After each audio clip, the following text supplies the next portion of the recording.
So we could basically say surveys, sample size is a bit of a problem. Comparability, so one person does a survey, somebody else does a survey, very difficult to compare. So, maybe surveys aren't a great way to go.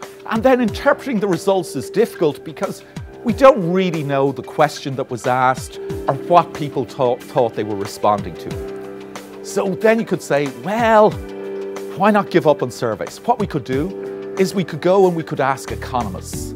So we could go and we could have a look at statistics from each of these countries. So for example, in the Eurozone, we have Eurostat, which will take statistics from Lithuania, statistics from Ireland, statistics from Germany, make them all comparable, and we could all feel that that might be a good thing. But the problem is that if we try to compare those statistics with statistics from the United States, we would find the United States use different rules to the Eurozone. And then if we compared it with Chinese economic statistics, we might find they do things in an entirely different way. And what's worse about government employees, and I don't mean this in a bad way, but they do work slowly. So generally their statistics only emerge after things have happened and after everybody knows that something has happened in a particular country. And then the other thing, apart from timeliness and comparability, is granularity. In other words, we don't really get down to things like individual industries and understanding what might be going on in a particular industry. So what I decided to do instead was to take firm level data. So to take data from individual firms, which they publish to a stock exchange, and so that means they do it quite quickly, and to take data for individual firms around the world and add them together.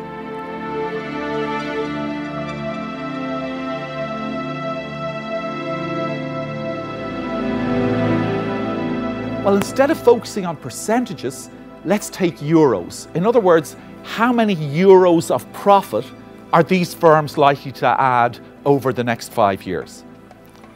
And doing that, this outer ring is the amount of profits that are generated in each of these regions at the moment. And the big thing is, you can see the United States is the big player in terms of generating profit. And China is, this chap up here is China, okay. Eastern Europe and Russia, so non-EU, is that bit there. And the EU is this segment here. Is that okay? So that's where profit comes from right now by region.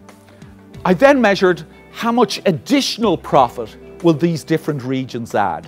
Okay, so the inner ring is the additional lump of profit that will be added by these regions.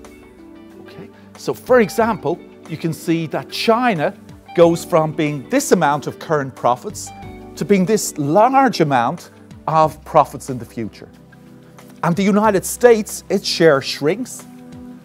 Just for those of you who may wish for a golden age, Eastern Europe and Russia actually shrinks quite a bit. It goes from being, producing quite a bit of profit now to actually shrinking down. And then the surprise for me, the surprise is European Union. European Union actually expands its share, Eurozone, over the next 5 years.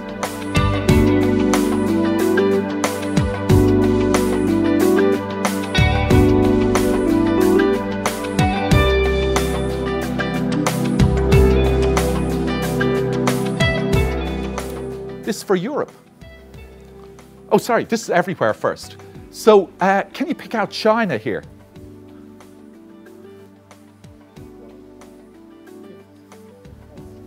Yeah, so we got China.